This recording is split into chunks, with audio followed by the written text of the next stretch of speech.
What's up? Welcome to Umotive Show. Today we're talking with Trevor AlexandeR, a podcast host, lifelong gamer, and father. In fact, his podcast, New Dad Gaming, is all about video games and sharing his experiences in fatherhood with his viewers. Today we'll be talking about video games, place in digital culture, and a little bit about podcasting too. Hi, Trevor. Hey, thank you so much for having me on today. Really great to be here. Yeah, thanks for agreeing to be on the podcast. It's really good having you. I think that your background as a podcaster makes you even a better fit for this guest speaking. Yeah. If anything, it sort of sets a high bar. So we'll see how I speak, how I sound, and it's like that guy has a podcast. I can't believe. I certainly hope to come prepared today. Excited for the conversation. Yeah. So I think what I wanted to start with was a little like qualifier because actually, you said that it's kind of sets the bar high. Well, I play video games too, but I'm probably not like an avid gamer. I play like once a week or something. Yeah. But I used to play a lot more, so I want to see if I still have it. So we'll just talk about video games a little bit. Like, what's your favorite video game? Oh, that's a great one. There's actually a recent one. It's a game called Hades, and it's an isometric one from Supergiant Games. It tells a story of Hades' son trying to escape, and it's what's called a roguelike. So you just kind of keep going through and again and again. But what really made it was the voice acting, the story, everything into the styling, the visuals of it. Like it's just stunning as a piece of medium, and it's one of those things that when people talk about video games, they like to think about Call of Duty, like guns and violence and things, but there's all these, real kind of examples of art. So I'd say for sure it'd be Hades, and that was kind of just a recent one. How about yourself? What's your favorite? So I kind of like any video game with cell shading graphics. If you're familiar with that, Yep. It looks like animation, like Dragon Ball Z or the old Robotech game. But so far it's Borderlands 2. Nice. I just bought, Excellent. yeah. I spent like 100 hours on that game, and I'm still playing it. But yeah, so that's my favorite game right now. And I've just bought Borderlands 3, but I haven't had a chance to play it. Yeah, that was fast. They just at the last second with the story of that one, they initially, if you look at some of the pre-roll of Borderlands 1, totally different, trying to go realistic, and they just made some art direction change in the middle and eventually went with that cell shading style and sort of Mhm. glib, fun type of silliness with all of the looting. So that was a great rag to riches story and a really phenomenal series. Like I'm right there with you. I love that series. Yeah, yeah. It's kind of like my other favorite used to be RPGs before I got into the PCs made FPS is so popular. But Yeah. yeah, so like I used to love RPGs like Final Fantasy, and that was probably a really good one. So I like how Borderlands kind of makes it. It's kind of like a role playing game too. Yeah, and that's one of those interesting things where as the industry matured, as the genres kind of branched out, you got to see all of these combinations. So you had a card battler slash RPG or a first person shooter slash roguelike. They just became, Mm. all of a sudden people made the realizations like, oh, wait, I don't have to be one thing. I can mix, I can mix some of the best of like 7 or 8, and it's resulted in some really cool combinations. And Borderlands is a fantastic example of that. RPG elements, first person shooter, story, across the board. Right. Um, so do you have a game you're playing right now that you think you're probably going to be well invested in? Yeah, well, there's two. We were just talking about on the show recently. I had purchased Diablo 4, kind of at the behest of some friends that play games, and I don't have a lot of gaming buddies, so anything that they play that we can do together is great. Had a fantastic time with it. It suffered a bit of community backlash, which is it's kind of a modern era thing. Like games, as you used to remember, you bought the disc, you brought the disc home, you played that disc. That's kind of that was the entire end of it. But now games, as their live services, like they go through entire arcs where we're going to have stories and releases and DLC and seasons, blah blah blah, and people crave it. They love participating in it. Blizzard put out Diablo 4, massively popular. People tended to like it, but it just fell off a cliff because people didn't like the end game, didn't like elements they'd introduced. So they have a new season coming Mm. up, and I hope to get back into it with the new season. I myself, I don't play enough I'm actually very much closer to you as far as like maybe an hour to a week. Really, Hmm. with kids and everything, I don't have that much time for it. I'd like to, but right now it's as an active father, not so Hmm. much. Uh, so I dropped the. So I wasn't too worried about Endgame. That didn't hit me. I liked it, and I plan to get back to it. Diablo 4. But right now, the current one is Starfield. So if you're Oh, familiar, okay. yeah, Bethesda, who made Fallout or Skyrim, I'm sure like you've heard of. They released a Yeah. new a space version of that. So you're a full Bethesda game in space, jumping around the galaxy, uncovering mysteries, looting bases, and everything else. All the again, so it's a first-person shooter, but it's got RPG elements, it's got mythic elements, just base building elements, actually, of everything. Right. So it is massive. It's taken me a long time to try to get through, but it's just been a blast. It's a fantastic game. So Starfield and Diablo 4 at the moment. Yeah, yeah, that's I guess the other game I was gonna mention that was cell shaded was what was it?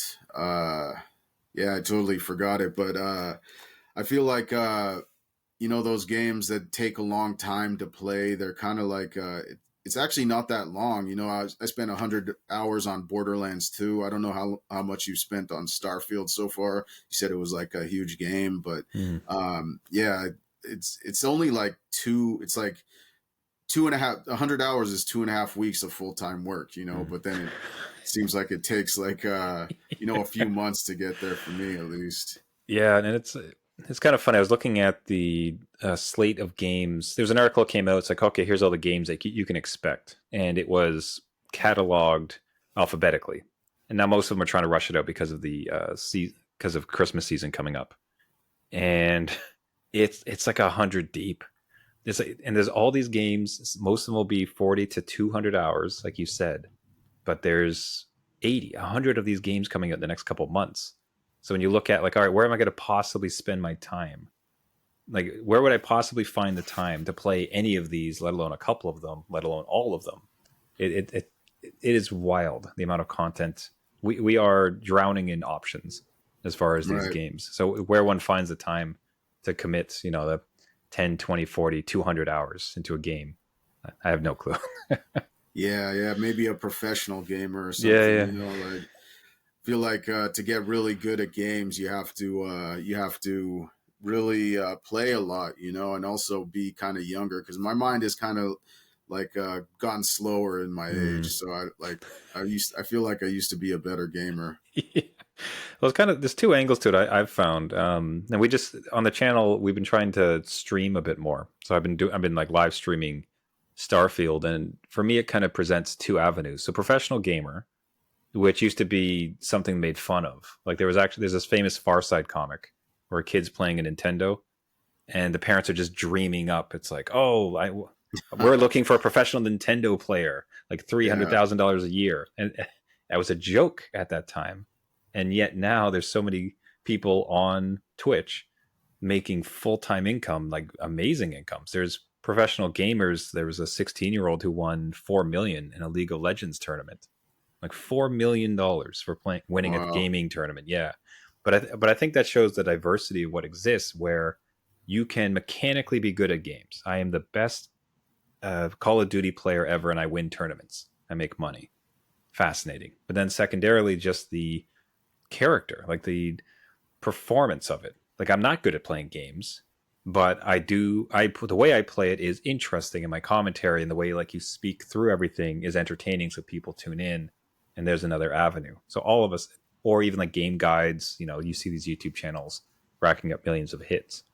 So the idea of professional gamer has very much broadened in recent years to include like a dozen different avenues. It's been really fascinating. Right, right, and maybe there's that multi hyphenates person who's both good at professional and Twitch streaming. Yeah, yeah, Streaming. So yeah. I There was. wanted to talk. Oh, sorry. I wanted to talk more about your Twitch experience. Mm, That's really interesting to me. I just got on Twitch recently, and I feel like it's kind of like a phenomenon from mm. our recent days in technology. Yeah, it's I find that it's super performative. Like you need to, as best I've seen in trying to research the space is you either will be just very good or interesting. So that I'm watching, you're one of the best people in the world that can play this game. So I'm watching you to see you win. Or you're interesting. So like you're able to tell some stories, like you're joking around with the community and you're like building it up.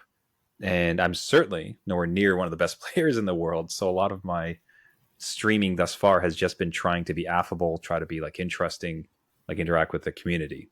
But it's super early days. We've only had like 2 or 3 streams at this point. But Mm. it's a certainly there's two different modes to play games. Like I like to, when I get a chance, just be me, just play the game and enjoy myself. But then when you're live, is that kind of pressure, much like we're having this conversation now, but we're obviously recording it.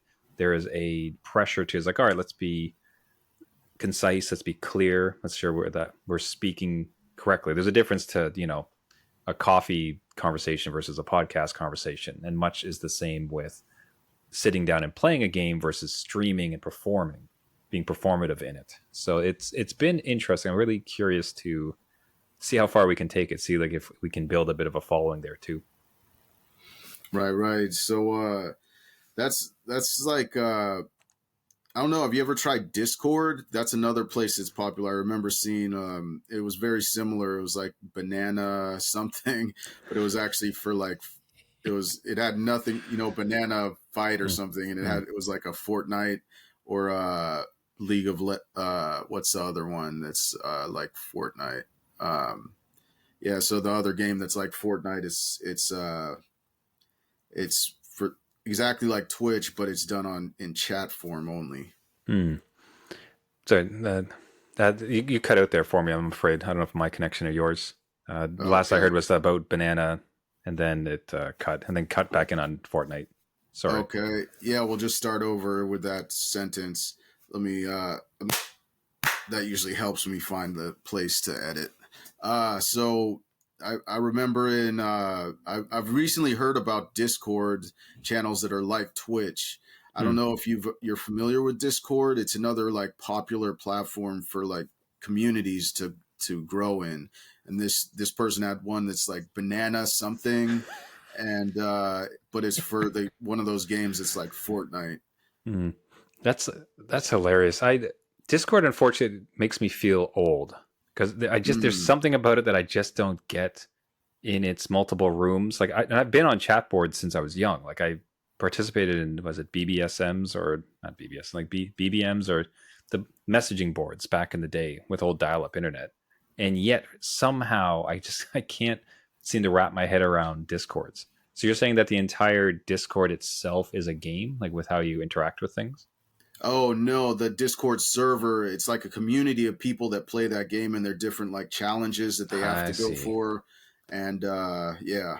Okay, yeah, I've messed around with it. It seems like it's an expectation to almost have a presence there, especially if you're gaming, because gaming and Discord have really produced a heck of a merger. I remember there's one VR golf game that I played, and the game itself did not have a public tournament option, but these guys did. So they built an entire tournament option for this VR golf game, but just within Discord. So they would post up, "Hey, we're doing this tournament. This is the room.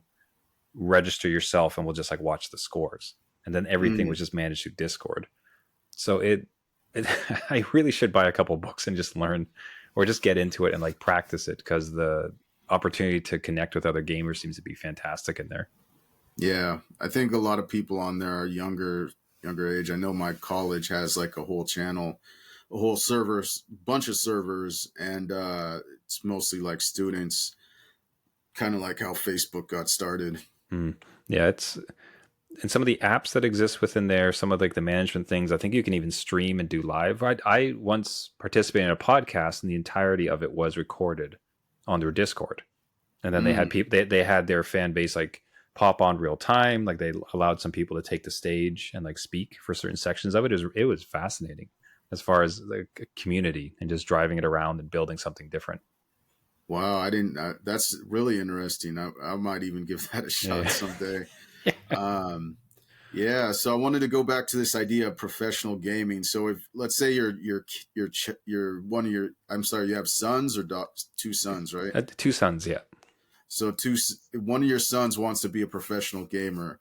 for a living, Mm-hmm. what do you do then? Yeah, again, I laugh at. I think about if I went to my parents and asked to be a professional gamer, and they would just like, "What are you talking about? That stuff doesn't exist." But now it's so viable. Either just as you create a YouTube channel with interesting clips, you stream live on Twitch, you participate on teams, and go to tournament. There's like 4 or 5 different avenues. There's actually even coaches. So there's professional coaches. You can pay for a Hmm. session, and they will work with you in your game of choice to make you better, to like train you to become top notch. So I think with anything, it'd be if that is their passion and that's what they want to do, absolutely. Like I'm here to enable it for sure. I think it'd just be setting parameters around it, where schoolwork still has to be good. Like if you have some sort of other foundation, you would need to have like that in place. I'd like to highly suggest to them that they have some other sports in their life, because just given like the sit down non-physical nature of it, you want to make sure they maintain the Mm. physical part of it. um, and then just a plan. It's like what is your actual plan, because it would be tempting to just play a lot of games and hope you get good enough and find a following. But no, like what is like let's put together a plan and follow some other people of how they've done it, so that Right. this isn't just a flight of, I love games, I like to get paid for playing games, can I have some money now? More about like, all right, let's break this down into what that means for you and how we can actually approach it, and then Hmm. support them as much as I could, for sure. So it was used to be a punchline, it used to be a joke, and now today I very much could see them asking that as a career. You know what, to throw one thing in, I think there was some, I wish I had the statistic off the top of my head, but it was stunning the number of kids, when asked what they wanted to be when they grew up, they said professional YouTuber, Yeah. which is directly adjacent to Yeah. this, because your YouTube channel could be game clips. So already that sort of digital content creator is very top of mind for a career. So I think you're going to see a lot of kids asking, I want to be a professional gamer when I grow up. Right. Right. Yeah, I believe that's like another cultural phenomenon. YouTube, along with like Twitch and Hmm. professional gaming, YouTube influencers, I guess, or Instagram Hmm. influencers. It's like I definitely watched a few gaming channels in my time. And the ones I like best are the ones that aren't in any way like competitive, but they actually are like fun games, like like cartoon games or like Hmm. games with no violence, and you're just like some character running around and solving puzzles or something, kind of like Minecraft. Yeah, Minecraft's fantastic. That is almost an entire genre of itself. Like there's video games and then there's Minecraft. Both for Mm. there's a competitive scene, so you can make money doing it. There's a mod scene, so you can build mods. There's a server scene.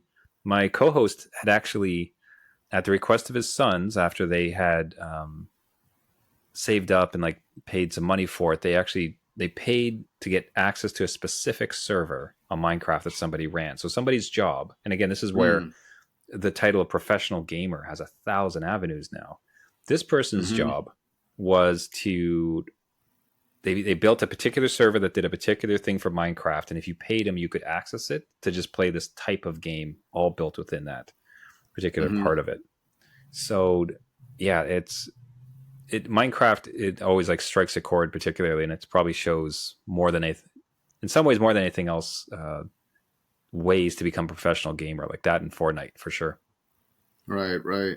So I know that's like a model building. Minecraft is like what's it called? Game world building, right? So that's another thing about professional. You can be a professional developer for games, develop games. I Hmm. don't know if you're familiar. Are you familiar with Roblox? Oh yeah. Unfortunately, it's kind of taken over the household. I liked Uh, Minecraft because there was this there's this creative aspect to it, where my mm, kids would build, like, it's like, oh, I'm going to build this huge fire in the middle of that. I'll do a sculpture. I'll do like a special house. Like there's a creativity to it akin to like drawing on paper. That hmm. was always interesting. But then there's Roblox, which is really jump scare, like YouTube clickbait, a bunch of like silly IP infringing, honestly, content in games, but it really just has them enraptured. But kind of like as you said, though, that you can produce games, and entire careers have been made of doing nothing but building games within Roblox for other people to play. Right. Yeah, I do. That's like I was uh I was on a film crew that did a live action video game. So that's like the other thing Oh, about nice. this game building worlds. People can use Unity, or Mm-hmm. even the Unreal Engine is another engine that they can use, and build games. Small. This was a very small game. It was like Mm-hmm. with live action cuts, and then the 3D like portion that was kind of like a puzzler, and so that's like the person who built it was a professional developer, and he was actually works at Twitch, and I interviewed with him earlier in one of the earlier episodes, and we didn't really get to talk about Twitch that much. Mm-hmm. We were talking more about his game project and everything, but he probably gets paid like 120, so that's definitely a viable career. I'm not, like, I know I was used to be a skateboarder, and skateboarding was like, if you were going to go pro, you usually had to drop out of school, and be a professional skateboarder. Yeah. But I like how you said, if you're it's more like NFL. Mm. You have to stay in school and do good in school too to if your kids wanted to be a professional gamer. Yeah, and what's great about the democratization of these tools, both in creation of games and things like that, all the free coding camps that you can get into if you want to learn how to build it, but the items that we have now for self promotion are fascinating. So you mentioned skateboarding. Like one of the ways to get good at skateboarding is you just had to be super good locally, and then maybe you win a tournament, and then maybe a Hmm. sponsor picks you up, and then you show up in a magazine, and then hopefully you get featured in a video, like a Thrasher video, whatever Hmm. else. Like it was a very limited. There was very few venues that basically got to anoint the victors of that particular field. Whereas Hmm. now, because of Twitch, because of YouTube, if you're not, you don't even have to necessarily be the best skateboarder. If you're an interesting skateboarder doing like fascinating tricks or cool things, and then you find a way to videotape that in a cool fashion, and then you start a Discord, like all the kind of stuff we already talked about. Maybe you live stream your skate sessions to Twitch, and you take cool clips and you put that up to YouTube or Instagram, TikTok, whatever you like. All of Hmm. a sudden, in many ways, you control your own destiny because the avenues of distribution have been democratized. There's so many ways that you can advertise yourself now, and Yeah. that it comes right back down to the video game folks. It's like you have 50 ways to promote yourself that everybody has access to. So you just have to be consistent, interesting, and relentless, and eventually it could happen. Right. I think there's a psychology to it. I mean, like, there is definitely a psychology to marketing. There's like different pillars of marketing you can use Mm. to sell somebody something. But in gaming, it seems like in gaming as well as skateboarding, and also maybe less so sports, there doesn't seem to be one exact formula. Although there's kind of a psychology behind it, something that's overall that a lot of people, a majority of people in the society or in culture are interested in watching. Yeah, that's it. Again, that's what's so great about that democratization of it is in countries of like 300, 400 million people, the thought that you don't have an audience of 5, 10, 50, 100,000 people that are interested in you and the way you do something. And if you're consistent and you're, relentless with it, eventually you'll find that tribe. You'll find that group of people. So whereas before it was sort of like a monotonous distribution model where it's like these four companies decide exactly what everybody likes. It's like here's the shows you're going to watch, enjoy. And instead now, like you can be any particular person with just a particular bent, and eventually somebody will just vibrate off it. They'll like resonate with it. And all of Hmm. a sudden, like you get your tribe, and it's like, all right, well, maybe you're not going to be the next Mr. Beast. You're not going to have a billion viewers, but you'll have a million. And that's fantastic. That's a career that you can build something off of that. So it's one of the coolest things about our current space, I think. Right. Definitely, I believe that. I don't know about this show or your podcast, but it was one of my goals to grow it into a larger viewership. I don't know if I wanted to get paid for it, but I Mm, just wanted to have a viewership that was like maybe more interested in watching. That's why I made it the seasonal format, because I felt like it would be mm. more conducive to people watching the whole series. Um, Yeah, that's it's one thing we've tried to do a lot on the show, and I'm sure you've seen it as well. Well, your content is fantastic. It's really excited to be here. What we realized at one point is, at some point, we were just showing up every week and just talking about games. And it's like, oh, well, who's that audience? Like, and that's fine. There's some people that do that. Friends of our show, they have massive shows, and all they do is they just talk gaming every week. That's mm, fantastic. Some people do it, but they have a particular bent that's more interesting than we were. And it's like, no, what we really need to do is just narrow it down. Like, this is about dads who like to game and their kids, and how them growing up into gaming or not gaming. Like, what does that all look like? Like, mm. that's what that's our tribe. That's the folks we're looking for. It's like other gaming dads, like working their way through it. And as opposed to trying to be as broad as possible for as many people as possible, it's like, no, let's find those particular people, and we'll try to resonate with them.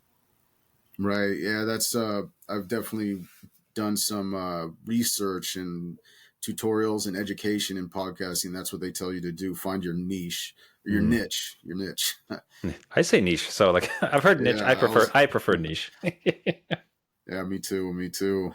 Um so I wanted to maybe ask you a question about go back to your kids and also violent video games. I wanted Mm, to talk about that yeah. because the next season of the podcast is going to be about mental health, and I Mm, feel like violent video games have gotten a bad rap. I don't know. This is kind of a topic of discussion. How much do violent video games contribute to things like crime or like mental mm. health problems or issues in school? Yeah, it's fascinating. I think it's something that's you're constantly seeing more research in. I think there was kind of some initial knee jerk reactions.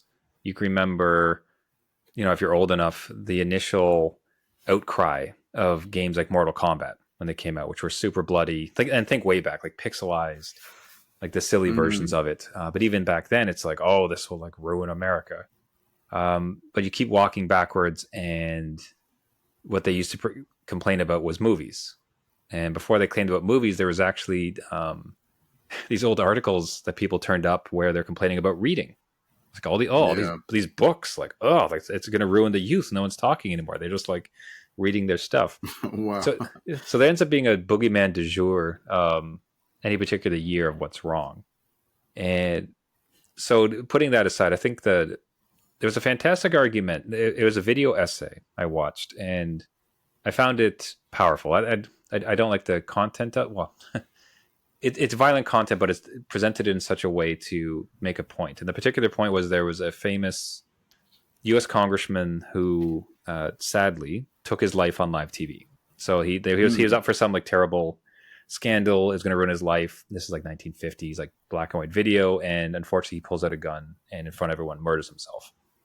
mm, They showed it in its entirety, but not for the shock value of it. What they tried to show was, if you watch that video, right, and you try to equate that to the glorification of violence in video games, and what ultimately you mm, find is that the chasm between the two of them is immense. It's ridiculous, right? Like, because what you see on it's when you watch it, it's shocking, it's sad, it's visceral, it's real. Like, it's a person, and it hits you. It just slams in your chest. Like, it is an actual human being violently like hurt, as mm. opposed to Call of Duty, which is, like blood flying. Like, guy takes 20 bullets, goes and like eats a Subway sandwich, and all of a sudden he's got back full health and he's running around. It was a, kind of just a call out to the fact that, like, people are not dumb. People and human can make some distinctions of it, where there is a, much like with movies and films and everything else, like, people don't watch like Dirty Harry back in the day, like an old violent movie, and then go buy a Colt 45 and like take justice in their own hand. Like, there is a wide gulf between entertainment and action, basically. Right. And what that essay was trying to point out is that people can make it. And if you watch that video and then watch a video game, you can see the difference. Now, at what point, using that exact same example, would I let my young children watch Dirty Harry, the bad movie? No, I would not. It's a very violent movie. Oh. It's got some super adult themes. So there is a responsible time when somebody can best internalize that content and rationalize it and type of understand it, right? Much like bad movies, adult themes, violence. And it's you can kind of have broad recommendations. It's probably best not that they're like that they are older than 14 or 16. But even then, it kind of depends on the kid. I had, my kids would be watching something on YouTube, which is a little bit scary, but for them, it's totally fine. We'll have cousins over, and it's not okay. For them, it's more impactful.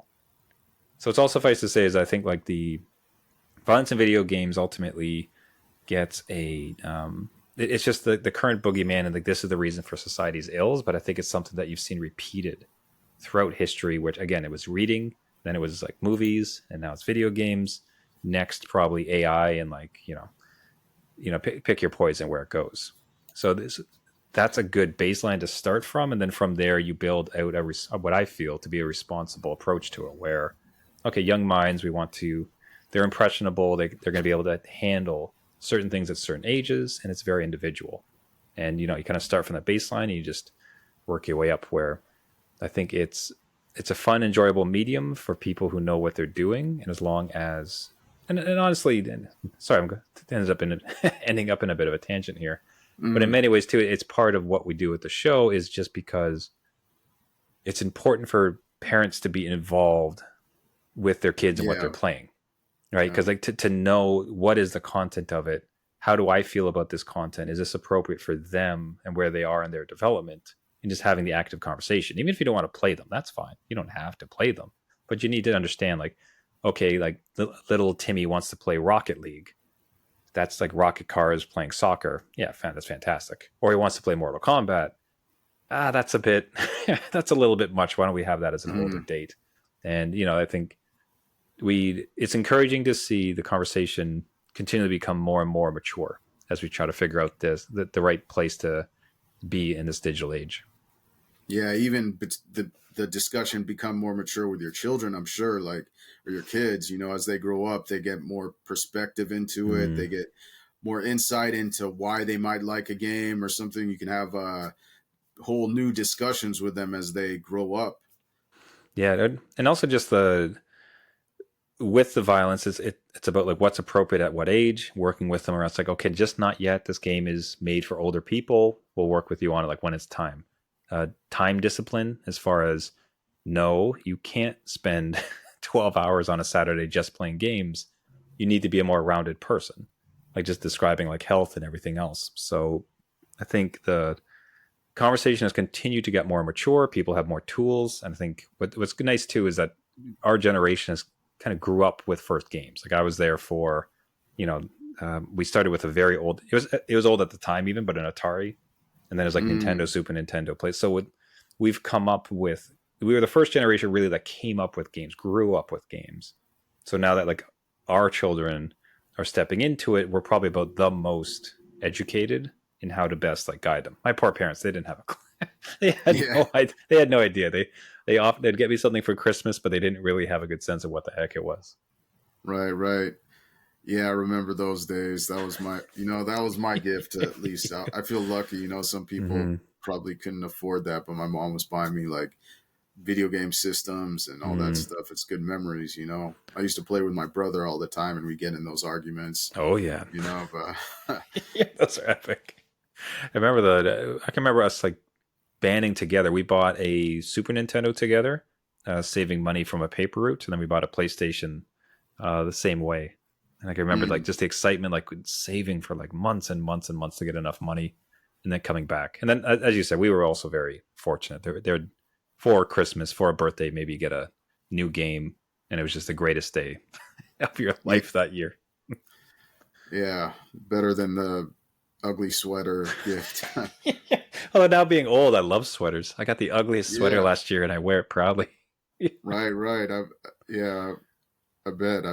Mhm. Um, yeah, so I guess the one thing you didn't mention in the whole tangent or discourse about the gaming, violent video games and talking about them with your kids and everything was music. Mm.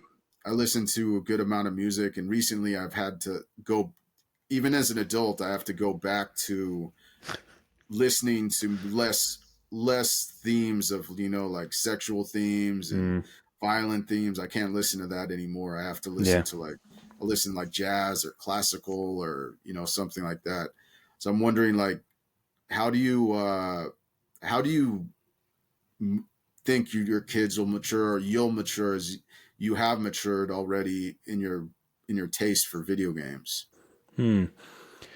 At some points, there is violence is interesting. Sexuality can be interesting. The any number of stories, or like stories of like loss or sadness or cruelty, can be interesting if it serves a purpose. But there is a point where it becomes gratuitous, where it's like, okay, Mm, this is just shock value. And some of the recent Mortal Kombat's, it's just not to pick on them. They're very interesting titles. Lots of people love them, but it's almost like it is a spectacle of gratuity, which you can almost appreciate, but at some point it's sort of like, it's just a bit much. I had a long day. I just want to relax. Like, mm, yeah, I'll go to a space simulator or a driving game and kind of float along. I think there's probably I imagine it's almost like a curve. And I swear there's probably a study like this, but like it starts off very small and low because you're just playing like some simple Mario things that you're allowed to when you're young. And then mm, as you come up in age, like, you're kind of pushing boundaries. You want to get all the things you weren't allowed to see. It gets like hyper violent, hyper sexualized, like just the crazy wild stuff. And then as you grow old, you have kids, you have a happy marriage, and you just like, I just, that stuff is sort of a bit too adventurous. It's probably very much akin to why, as you age, the prospect of going to a club doesn't particularly excite you anymore, because right. it is loud, it's expensive, it is like booming. It's a meat market for people looking to kind of get together for the first time. And as someone who's kind of happily married and like trying to calm down their life, it's like, what, I'd prefer just like a jazz bar, like you said, just a little Mm, bit of music, so I could just go and like relax. So like money things in life, I think it's probably just phases into what sort of, where are you at that moment, and what fills you and what fulfills you in that particular moment. So you could probably chart it against like 20 different avenues, like food, music, gaming, uh, cars, like whatever it might be. It probably all falls at somewhat of a similar curve about, you know. yeah, the bell curve. Mm, Yeah, I definitely like my vegetables these yeah. days. It's like, yeah, you're finally old enough to buy any food you want, and it's like you buy kale because you're trying to cheat death Right. for a few more years. Yeah. Yeah, great. So I think that's all the time we have for today. It's been a pleasure having you on the show, Trevor. So absolutely, thank you so much. I hate to end on a kale note, but it's it's sort of like, it certainly shows it shows our age and shows being like parents for sure. But thanks so much for having me. Really appreciate the opportunity to chat with you today.